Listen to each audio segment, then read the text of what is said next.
Magandang gabi po.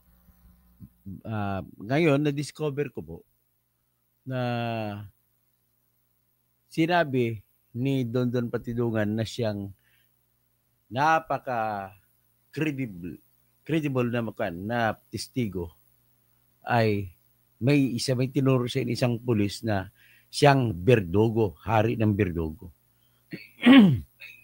So ngayon, bago natin siguro tatalakay yan, ay nais kong nais ko muna idiin na ang tinatawag na batas ay dapat sundin ng lahat. Ang tanging paraan lamang po na walang awayan, walang patayan, walang anarkiya, ay kung ang lahat ay susunod sa batas. Ang problema, marami po sa ating mga kababayan, ang dahil lamang galit sila kay Bongbong Marcos, galit sila kay Duterte, galit sila kay Sara Duterte, galit kung kani-kanino, ay hindi na nila kayang tanggapin ang batas kung nagkakataon na yung batas ay kumampi sa taong kinamumuhian nila. Yun. Ibig sabihin, dalawang uri ng Pilipino po sa pagdating sa mga loyalista. Loyalista na galit, loyalista na nagmamahal sa politiko.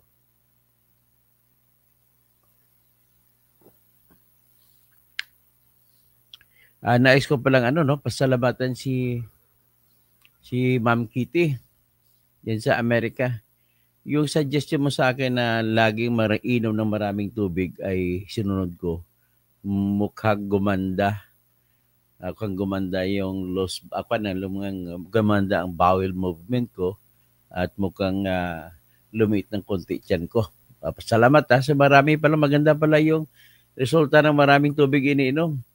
So, dito naman, ang pag-usapan ko, sabi ko, unang-una kong hinahabol sana lahat ng Pilipino ay sumunod sa batas. Ang problema, kagaya nito, bago ko magtatalakay dun sa pulis na problema, nagkataon na yung batas ng impeachment ay kumampi kay Sara Duterte. So, kinampihan ko ang batas. Alam mo, marami akong mga subscribers na anti-Duterte na wala na. Umalis na sila lahat. Kaya iyan po, rason na hindi ako makaabot-abot hanggang 100,000.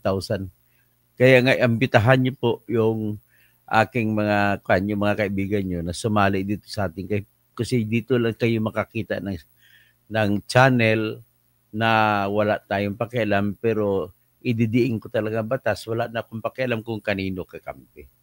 At nakita niyo naman, ayaw naman ko magmamayabang. Sa umpisa pala ng impeachment, sinisiguro ko na madidismiss. Ano nangyari? Pumanig sa akin ang Supreme Court. Na-dismiss nga. Kasunod, sinabi ko na ang Senado ay babasura na yung impeachment. Ano nangyari? Binasura nga. Kasi po, ang sa aking pag-iisip ay hindi po ako kargado sa utak. Kagaya ng, halimbawa ko na, tulad ko na lang si Fiscal AJ na nag-challenge sa akin. Kaibigan Fiscal AJ, magkaibigan tayo. Huwag ka mag-alala. I will always be your friend. Kung uuwi ako ng Mindanao at dadaan ako ng Samar, gusto ko daanan kita at magkape tayo dyan sa Samar o sa Leyte man. Na sinasabi niya na hindi at walang karapatan si Sara Duterte na bigyan ng due process. Sa oras na yung impeachment na reklamo ay napirmahan ng isa sa bawat 3 na congressman. Kasi sabi niya sa Article 11, Section 2, Paragraph 4, nagsasabi na if the resolution or complaint for impeachment is filed by at least 1/3 of the members of the House of Representatives, the same shall constitute as the article of impeachment and trial by the Senate shall forthwith proceed. Hindi ka naman nakalagay doon sa batas na yan na may due process para papaliwanagin pa. Pero sabi ko nga sa kanya, kung hindi natin ipapalagay, parang naniniwala na ako sa iyo kasi nakalagay din po sa Section 3, Section 2, Article 3 ng Constitution na nagsasabi no warrant of arrest or search warrant shall issue except upon probable cause to be determined personally by the judge upon examination under oath, the complainant and the witnesses he may produce, and particularly describing the place to be searched or the persons or things to be seized. Persons to be seized, ibig sabihin to be arrested. Halimbawa, nagkamali yung judge dyan, wala na bang due process? Hindi ba kailangan na nabigyan ng pagkakataon ng inaakusa na magpaliwanag? So, ganun po, due process. Hindi naman nakasulat ng due process dyan. Pero bakit ang practice sa mga korte, pinapaliwanag ang akusado? Pagdating naman sa kinakasuhan ka sa piskal, pinapaliwanag ka rin. Pinapasahan ka na sa pina. Sa lahat na ng aspeto, pag tumakbo si Eric Silvester Tulfo, tumakbo pagka-senador, American citizen siya, wala naman nakalagay doon sa Section 6, Article 6 ng Constitution na nagsasabi na walang sinuman ang maaaring mahialal na senador kung hindi siya Filipino citizen na natural born. Wala ring due process nakalagay dyan. So, ang ibig sabihin, hayaan na lang natin si Tulfo na uupo bilang senador at hindi na pwede i-contest kasi wala naman nakalagay due process. Okay, hanggang dyan lang muna ako. Pinupunto ko lang yung mga ugali at yung mga Pilipino. Marami po sa atin ang siguro, tataas siguro yung maturity natin. Kagaya sa Amerika, kagaya sa Canada, na wala silang pakialam, hindi sila masyado nakatingin sa kung sino namumuno, kung mahal nila o hindi. Kung hindi, nakatingin sila kung maayos ba ang pagpamalakad. Okay? Kagaya niya, may nakausap ako si Temi. Canadian citizen pero Pilipino siya. Siya po'y Bisaya. Sabi niya, kaya pala nag-resign si Justin Trudeau na Prime Minister ng Canada. Kasi magalang, unang-una mga magalang ugali ng mga politiko sa Canada. Nalaman niya na hindi na siya gusto. Naramdaman niya lang na hindi na siya gusto ng mga tao, botante. So, ang kagandahan kasi po sa Canada, which is also the same in United Kingdom, at sa Australia, ganun din. May mga partido-partido, pero party list ang tumatakbo. Hindi kagaya sa atin na kada distrito party may kandidato, kaya nagkaroon ng politiko na tinatawag na political dynasty. Okay? Pero sa kanila, sa Canada, ang kandidato lamang po, Pastor Rodi Rabi, Kabsat Romel Garcia, ang kandidato sa Canada ay partido. So, halimbawa, ilang partido, 4 ang tumatakbong partido. Pag ang isang partido ay nakakuha ng boto na 50%, kalahati ng kanilang party list ay uupo na congressman. Ang kasunod na partido, kung ilan ang porsyento, yan ang uupo. Mas maganda siguro ganun sa partido tayo nakatingin. Ganon din ang alam ko sa London. Correct me if I'm wrong. Ganon din po sa Australia. Kaya po, hindi masyado madugo ang awayan ng pamilya por pamilya dun sa lugar na yun. Dapat siguro sundin natin ganon. Sumunod kasi tayo sa US system na kada distrito may congressman, may mayor. Okay, so much for that. Punta tayo ngayon kay Colonel Orapa. Sino ba si Colonel Orapa? Si Colonel Orapa po ay bata pa siya. Si Colonel Orapa po ay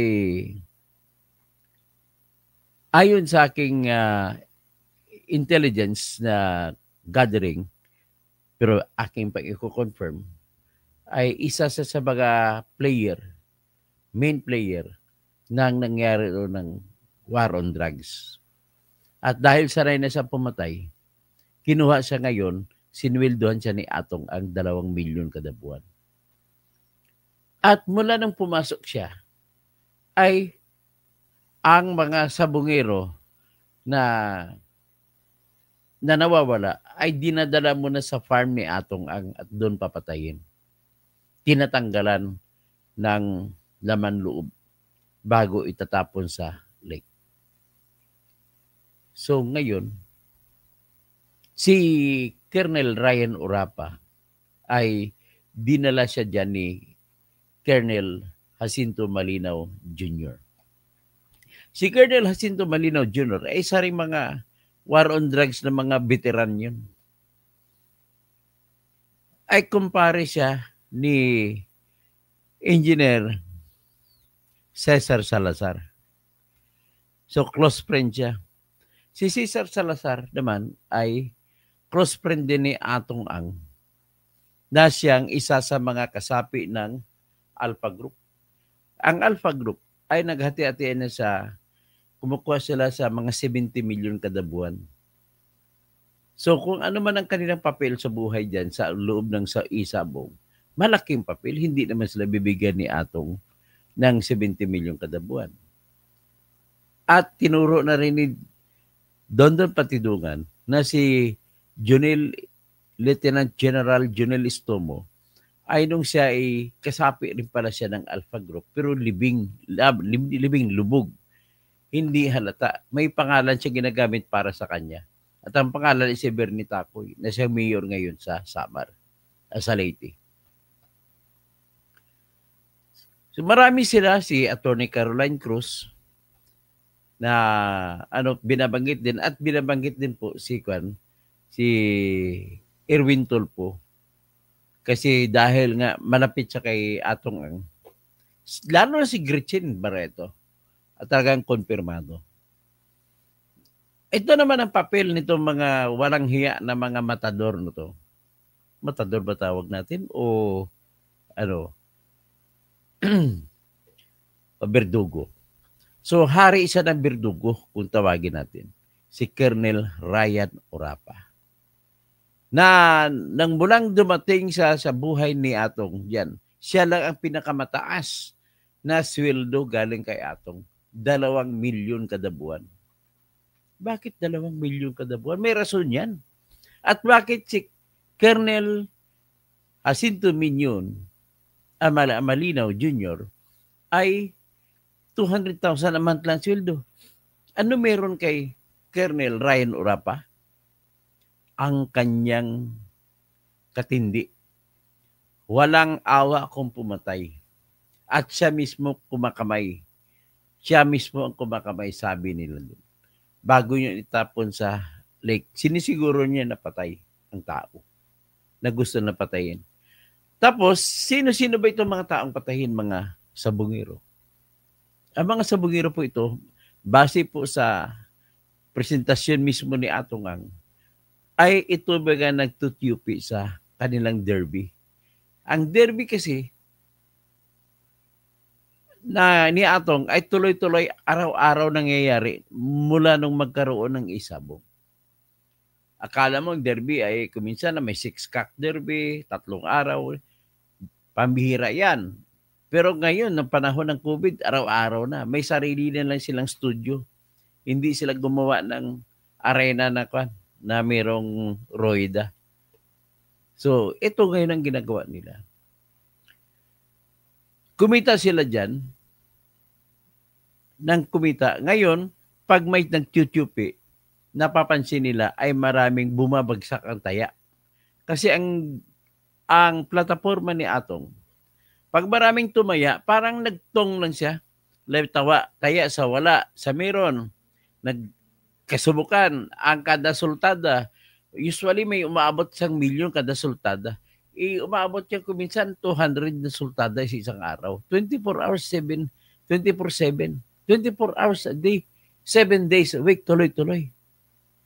So kung isang araw ay 150 na sultada, ang taya ang gross na taya sa wala laban sa meron ay umaabot po ng mababa na yung 1/2 milyon. So sabihin natin na average po 1 million. 1 million times 150 ang gross, so 150 million a day. So 150 million a day, kukunin mo 5%. 5% ang tong. So yung 1 million, sinasabi ko 1 million a day, 1 million ang kabila ang meron, 1 million ang wala. So kumbaga 2 million ang gross ang babanggaan. So kung may manalo, sigurado manalo o tabla, kahit tabla panalo, may kukunin pa rin 5% ang kada sultada. So what is 5% of 1 million? 50,000 pesos kada sultada. So times 100, this is 500,000 pesos. So ibig sabihin, halos 1 milyon isang araw ang kinikita sa tong lang.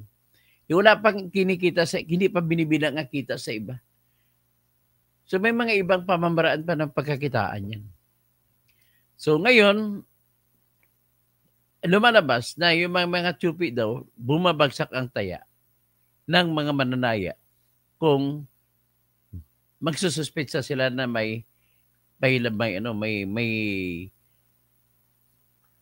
dayaan.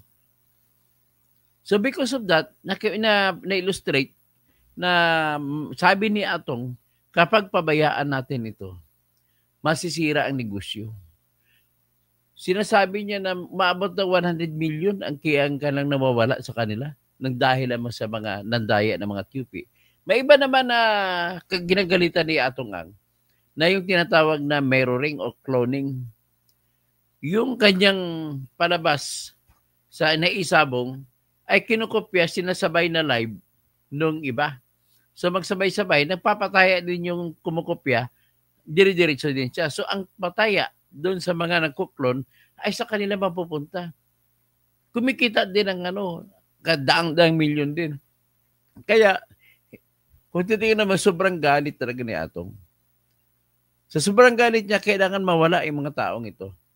Kasi kung hindi mawawala, kakainin siya at hindi na sila tatabo. Kaya, it is for that purpose. Kasi bihira lang ho ang tao na willing gumawa ng pumatay ng tao.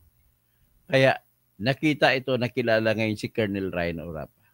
Mula na dumating si Colonel Ryan Orapa, sabi ni Dondon Patidungan, nagsimula ng mga brutal na pamamatay. At lahat po ng mga suspitsado na nagtutupi ay doon po pinatay sa farm ni Atong Ang, malapit sa Batangas, malapit sa Taal. Kaya yan ang rason kung bakit sa Taal sila nagtatapon.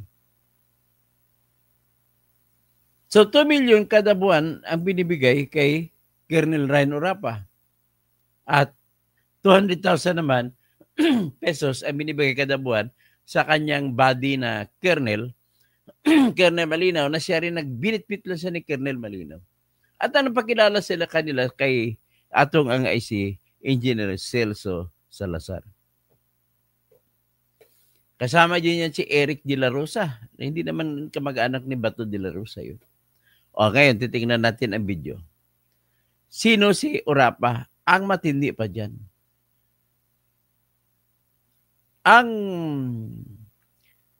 Dahil sa wala na pong nagtutupi, naubos na, pinatay na ni Ryan Orapa, ay binigyan ng gantimpala ni Atong si Ryan Orapa. Una, tuloy-tuloy ang sweldo na 2 million naman.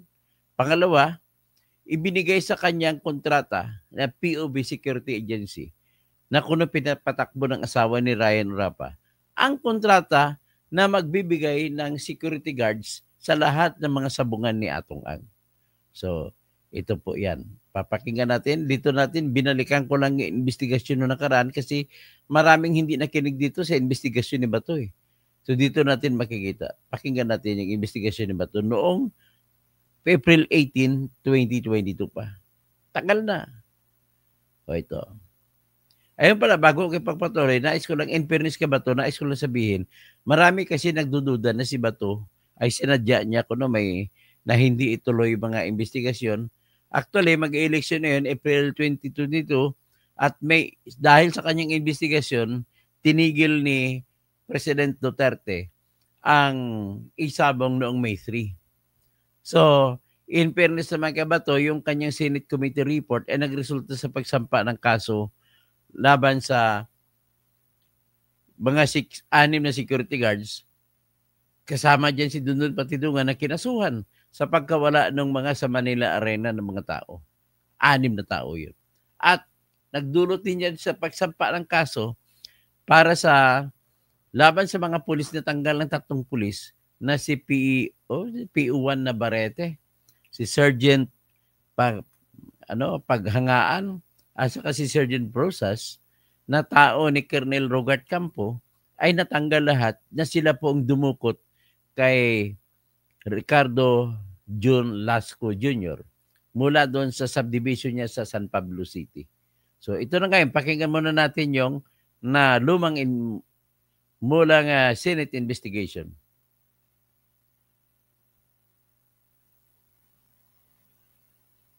Ng abduction ni John Ber Francisco and Frank Tabaranza. Can you give us a background there? Mr. Chairman, we have not yet completed our investigation. We have not yet completed our investigation on this matter, Mr. Chairman. During the previous hearing, sabi nung asawa na kayo daw ang nagbigay ng idea sa kanila about doon sa dalawang hinahanap niya, yung si Manyo Brothers. Wala, hindi ba kayo ang nagbigay sa kanya ng idea about the Manyo Brothers? Mr. Chairman, the agent on case is here, no? But I haven't received any reports on the.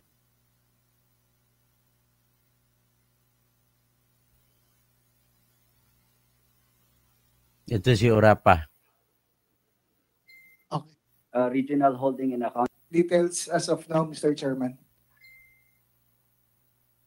During the previous hearing, sabi nung asawa na kayo daw ang nagbigay ng idea sa kanila about doon sa dalawang hinahanap niya, yung si Manyo Brothers. Wala, hindi ba kayo ang nagbigay sa kanya ng idea about the Manyo Brothers? Mr. Chairman, the agent on case is here, no? But I haven't received any reports on this, official report on this matter, Mr. Chairman. Atty. Galicia, hindi ka anong maklaro yung ano, pwede mong tanggalin. Meron naman tayong harang sa sides. Okay. Yes, Mr. Chairman, we have not, the agent on case has not yet submitted a report on this matter. So being the chief of the NBI Anti-Illegal Drug Task Force, you have no idea as of yet paano may kunik itong mga tao na ito, yung dalawang Manyo Brothers na nakakulong? Wala idea? No specific details as of now, Mr. Chairman. Okay, thank you. Hintayin na lang natin magdating yung dalawa. Andiyan na?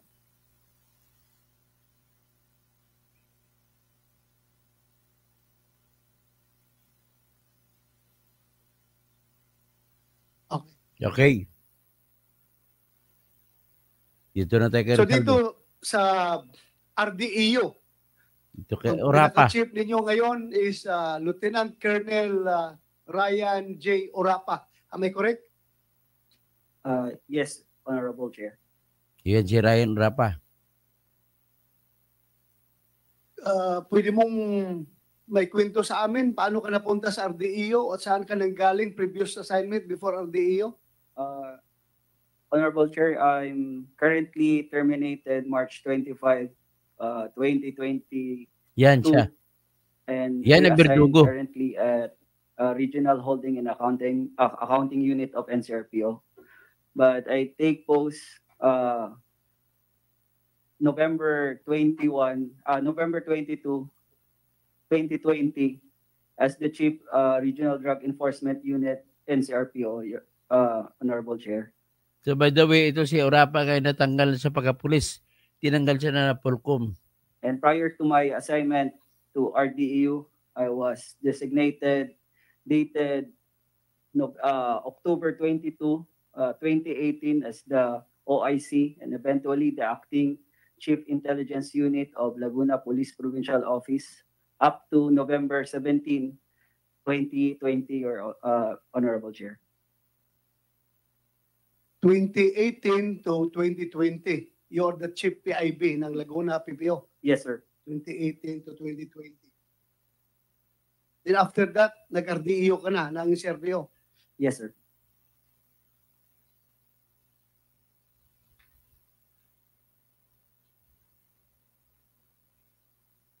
May allegation yung asawa nung nawawala na si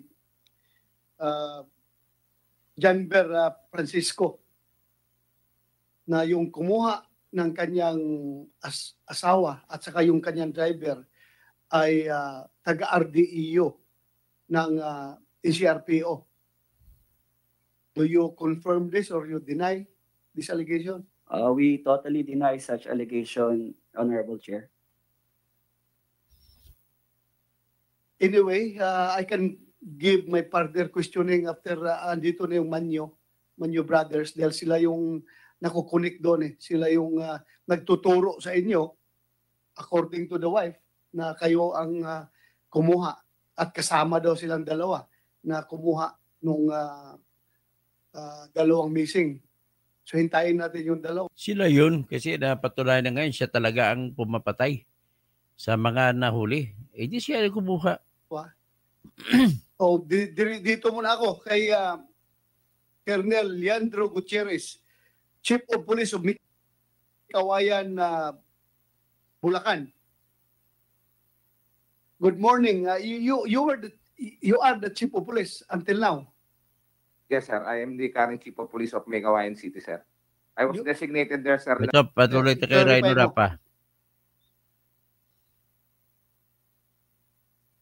Are you familiar with POV Security Agency Incorporated? Yes, Your Honor. Yan, tinatanong si Rhino Rapa kung pamilyar siya sa POV Security Agency Incorporated. Yes, Your Honor, sabi na. Sinong may-ari nito? My wife is part owner of that. She's one of the shareholder and one of the incorporator, Your Honor. Kasama dito ang wife mo Yes, Your Honor. sa mga may-ari. Yes, sir. Now, totoo bang information na nakalap nitong committee na ito na kayo ngayon ang naggagwardya sa mga sabungan ng pitmaster ni Atong Ang, yung Manila Arena, yung sa Laguna, Santa Cruz. Lipa Arena, At si Lipa, saka yung Batangas. sa Santa Cruz, Laguna, kung saan doon nawawala itong mga tao na ito. Kayo daw ang security provider doon. Kayong security agency ninyo ang na-deploy doon. During the time ng mga nawala na incidents, Your Honor, hindi pa po ang security agency nila, Mrs. Confirm ha, sabi ko ha. Nung hindi pa natitigil yung mga nawawala, ay hindi sila yung naging security agency ni Atong Ang.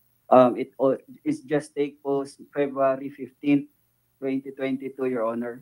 So during the time of missing incidents, Your Honor, POV Security Agency is not the one providing security for as those mentioned, Your Honor. So very clear na nung panahon na nagsiwalaan yung mga sabungero, ay yung security agency nila ni Ryan Urapa ay hindi pa yung may hawak. Pero matapos na wala nang nawala, ay sila nang pumalit.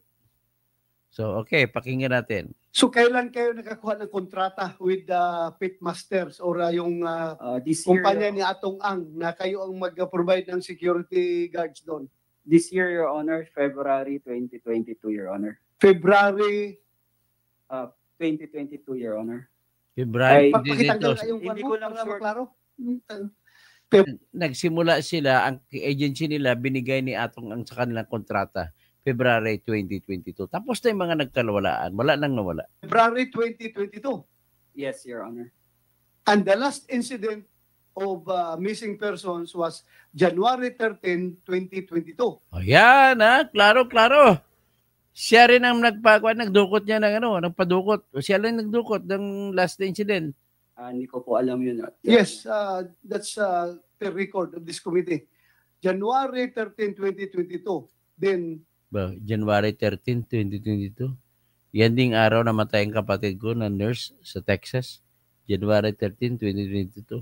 nag-take over kayo as security provider, security services provider ng lahat ng mga arena ni Atong Ang sa anong date yun?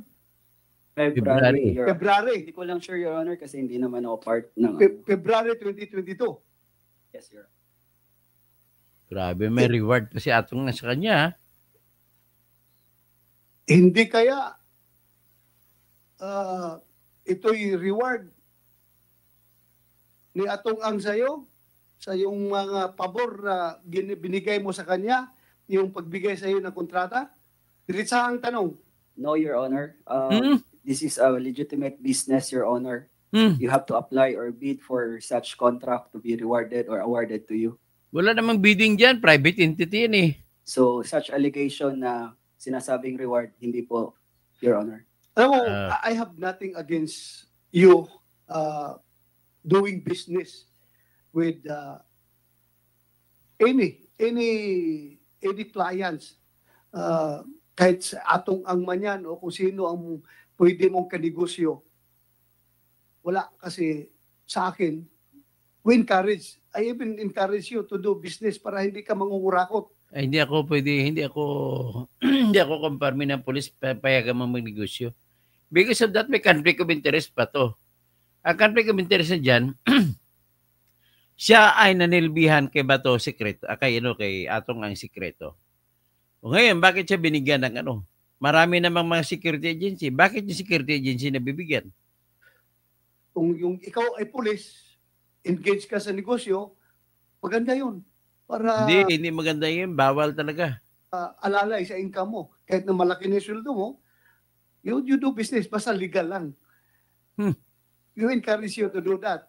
But itong mga coincidence na ito, very kung yung mga instant coincidence na ito. Hindi nagkataon lang. Hindi pwede sabihin na nagkataon lang. Very suspicious. On my part, huwag mo ako sisihin dahil police rin ako na kagaya mo na marunong magsuspitsa na something wrong is maybe happening behind the scene. Na dati ang kakontrata dyan na security agency na nagwagwardya sa mga arena ni Atong Ang ay sabi nila dating NBI, ex-NBI, tapos tinanggal, ngayon ikaw ang pumalit, yung agency ng asawa mo, not necessarily yung agency ng asawa mo. Pero after all those incidents na nangyayari, kaya ako, with my malicious mind, forgive me, I'm malicious, dahil dati rin akong pulis, marunong rin ako mag-isip, naisip ko tuloy na baka reward ito ni Atong Ang sa'yo dahil sa mga pabor na binigay mo, services na binigay mo sa'yo, whatever services na binigay mo sa kanya. Yun lang sa akin, ha? Yes, Don't get offended. Pareho tayong pulis. Yes, Your Honor. Nakakaintindi ka kung paano, how does a policeman thinks. Yes, Yeah. Your Honor.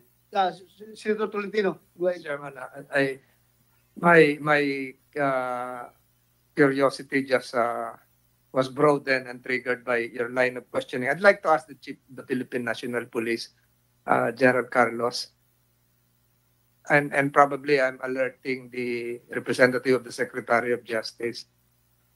Is this allowed under existing PNP Hindi dapat allowed policies? yan. Is there a conflict of interest wherein a police officer not yet retired from the service is allowed to have his wife be part of the board of directors of a security agency being supervised also by the Philippine National Police? I'm sure, Colonel, wala rin naman akong masamang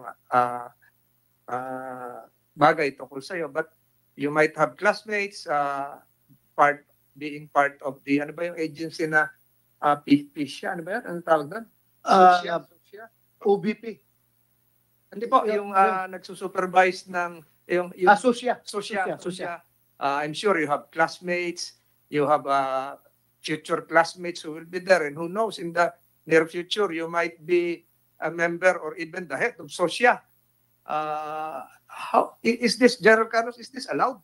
Is this a potential conflict of interest issue na yung nasa serbisyo pa ay allowed yung asawa niya kahit bukod yung asawa, knowing fully well the conjugal nature of a business entity, pinapayagan ba ho ito na magnegosyo yung asawa na nasa serbisyo yan, pa? O wala pa. hindi ba dapat hintayin mo na mag-retire, umalis sa serbisyo bago pumasok sa security agency? General Carlos, sir. Yes, sir. Thank you, Mr. Chair, Your Honor. Sa amin naman po ay napapayagan po yung amin pong asawa o kamag-anak as long as legitimate po yung business. At ang iniiwasan nga po namin doon ay magamit yung impluensya, maaaring impluensya ng isang pulis doon sa negosyo. So, very clear na po niya kapag ito po ay hindi po doon sa pulis, napapayagan naman po yun.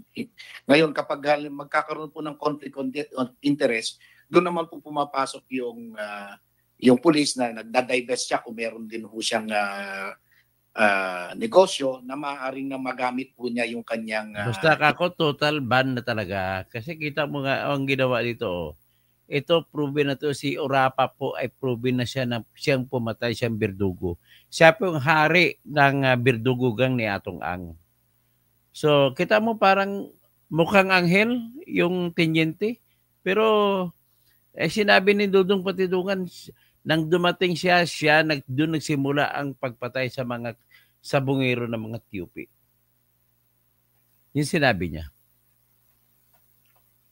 Tama, pariha kami ng isip ni Ben Reclamador, hindi talaga pwede mag-misis kasi kita mo, bakit siya gumalaw, napapatay, wala sa kanya sa trabaho niya yon.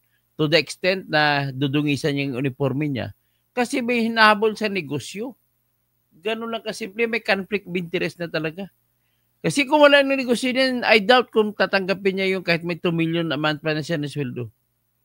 O yan, dyan lang muna. Pandemic po yun at nangyari. Pandemic po lahat nangyari.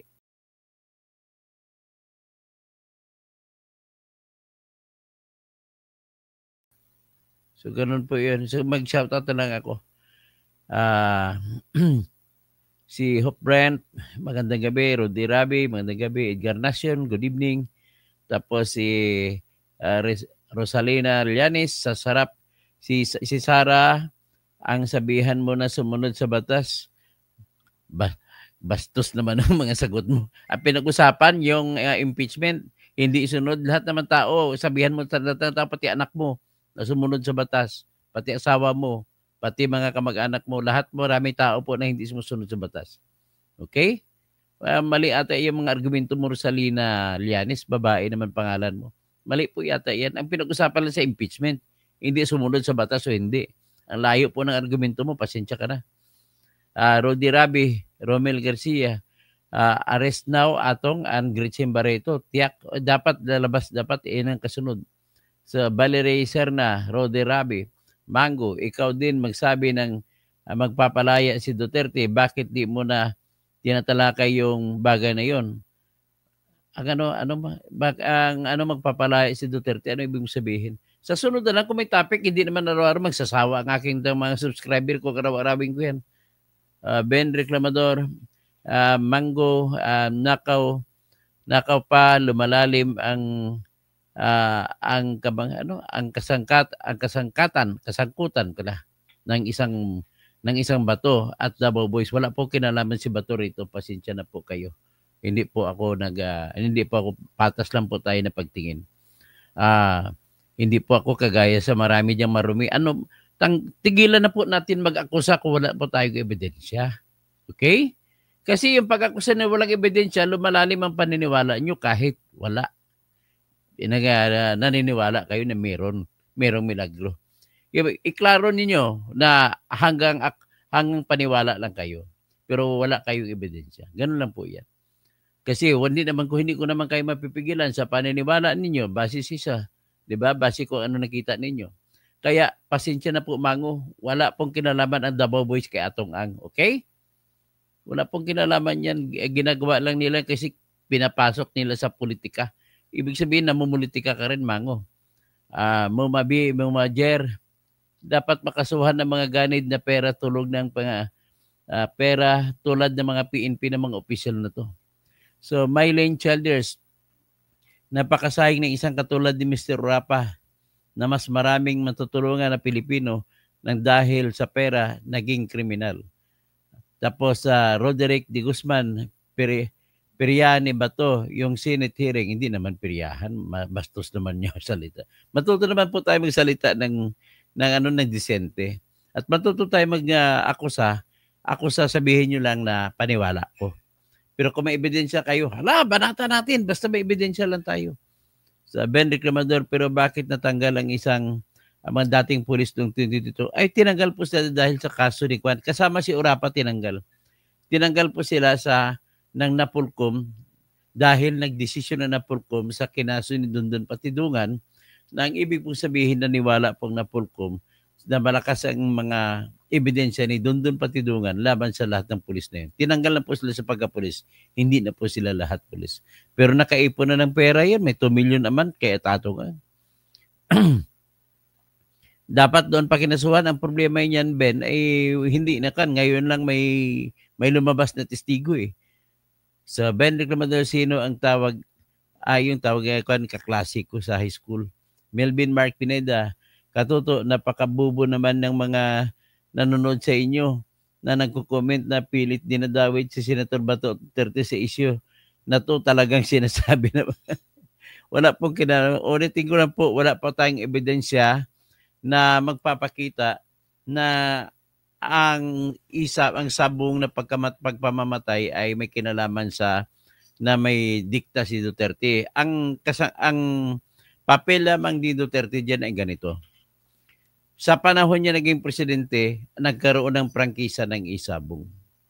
At ang speaker ng House of Representatives na nagkaroon ng isabong ay si Lord Alan Velasco.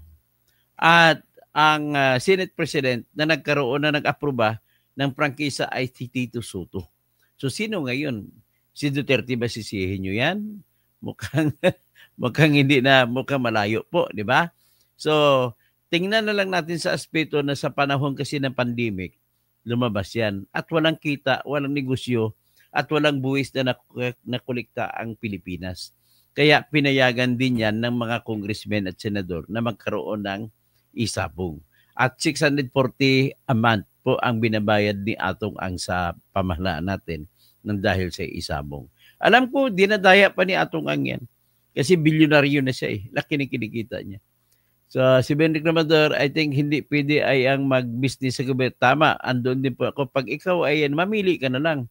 Pagpanatili ka bilang opisyal ng bayan, pero bitawan mo mga negosyo mo. O magnegosyo ka na lang, huwag ka na sumali sa mga pamamahala sa bayan. Tapos, ayaw ni BBM ang total ban ng online. Yung nga, nagtataka ako. Mukhang naniniwala ako, pero inaamin ko, wala pa akong ebidensya na ang dahilan ng pagpasara ng mga pugo ay gustong kontrolin na ngayon ng grupo ni Romualdez ang mga pugo. At sila naman ang pugo nila na tawagin nilang lisensyado na mga online games lang ang kanilang ipapatakbuhin. Kita mo wala na daw online games pero may bumibira pa rin na patakbuhin kagaya ni si RB Benitez, congressman sa Bacolod City, na naging mayor sa Bacolod City, naging bilyonaryo sa mga online games. Ay, so paano pa ito magkaroon? So Regine Ford, well said, no? Mofam Dawson, good evening, Katoto. David Baruj, present po attorney, watching while breakfast before going to church. Ay, saan ka lugar ka? Mukhang sa US ka. So, your church day ngayon. Day, Rosalina Llanes, anong kinalaman ni Sara sa content ni Dr. To? Wala ka na bang alam na hindi DDS? Matila, basta ako tamang nood ang habang nagmagagawa ng tinapay. Nagagawa ng tinapay. Okay, David Baruj, kasalanan niya ng mga abogado, ng mga lawyer ng senator. Sila ang nagsulsul na mali na ipayo ang boss nila. O nga, kaya nga, inaprobahan nila yung ano.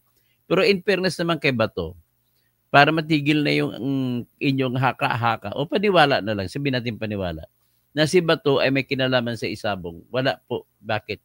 Una, siya nag-imbestiga.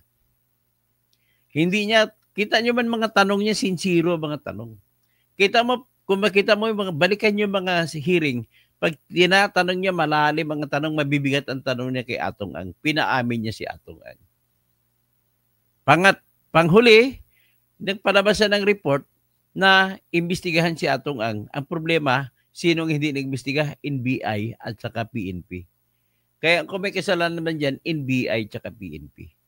So, what is important is, dahil sa rekomendasyon ni Bato sa hearing niya, ay nakasuhan ang 6 na security guard doon sa Manila Arena na may kinalaman sa pagkawala ng 6 na sabungero doon. Yan ang resulta ng investigasyon ni Bato. Ang problema lang dyan, hindi nasama si Atong Ang. Okay? So ngayon, kung bakit hindi nasama si Atong Ang, yan po ay problema ng investigasyon. At noon, panahon na yun, ay si Julie o Dundon Patidungan ay kakampi pa ni Atong. Kaya hindi pa siya tumayo. Akusado pa si Judy Patidungan noon. Ngayon siya lumabas na yan ang napakaswerte para sa Pilipinas, yung lumabas ang kasama sa sindikato. Kasi walang ibang nakakaalam ng trabaho ng sindikato, kundi mismo yung taga-sindikato lang. Si Mango, alam ni Bato ang kalakaran na ganyan dahil namamayagpag si Michael Yang. Ano naman kinalaman ni Michael Yang kay Bato? Si Michael Yang, ang sabi po ni Las Cañas, si Michael Yang ay droga, hindi sa games, hindi sa sabong. Okay? Mango, pag-isipan mo naman ang maayos sa sagot mo. Ako'y naawa na ako sa inyo. Comment kayo ng comment, lumalabas, buti lang, hindi totoong pangalan mo nakalagay. Lalabas kasi mga bubo kayo. Kapag mga comment nyo ay walang malayo, dapat i-connect naman yun yung maayos. Okay? Ang si Atong Ang, pag sinabi mo drug, yun, pwede pa yun siguro kasi si Michael yan sa drug sa inaakusa ni Las Cañas at saka ni Colonel Asierto. So, si Tito Soto, si Tito Soto nag-approve yan sa panahon niya na siya yung Senate President. Joffrey, iba dito, nanood nga lang, di pa namaan ang topic, kung ano ang topic, ang mga comment. Desperado talaga ang Pinas nung pandemic kasi kailangan ng pera kaya inaprubahan pero pinasara din ni Duterte noong May 3. Actually, May 3, 2022 bago mag-eleksyon. Naalala ko na pinayagan uli ni Duterte ang pagmimina yung noong pandemic kasi nga madaming nawala ng trabaho. Desperate moves talaga yung time na yun. Hindi na siya PNP chief noong time na yun. O tama, hindi na senador na siya. Kaya wala na siyang kinalaman doon sa Isabong na yun. Ang Isabong po, panahon ng COVID. Ang COVID nagsimula po 2020. March 16 to be exact, 2020. Sir Erwin Tulfo, kakampi pa ni Atong Ang. O dati si Erwin Tulfo, kaya isang senador dyan, madadamay talaga yan. Si Benedict Mador, pwede pa si Bongo ang kumita sa Isabong, hindi nakakarating sa presidente ang papel, kung hindi dadaan, pwede natin sabihin na siya nagpapabilis ng prangkesa. Kasi ang mga prangkesa na batas ay hindi bibilisan ng congressman at saka mga senador kung walang request sa Office of the President. So, Romel Kaangbay, sa magandang gabi po at sana ay magdasal tayo, maaral pa ng Sunday ngayon, bigyan natin ng pagpugay ang Panginoon. Maraming salamat.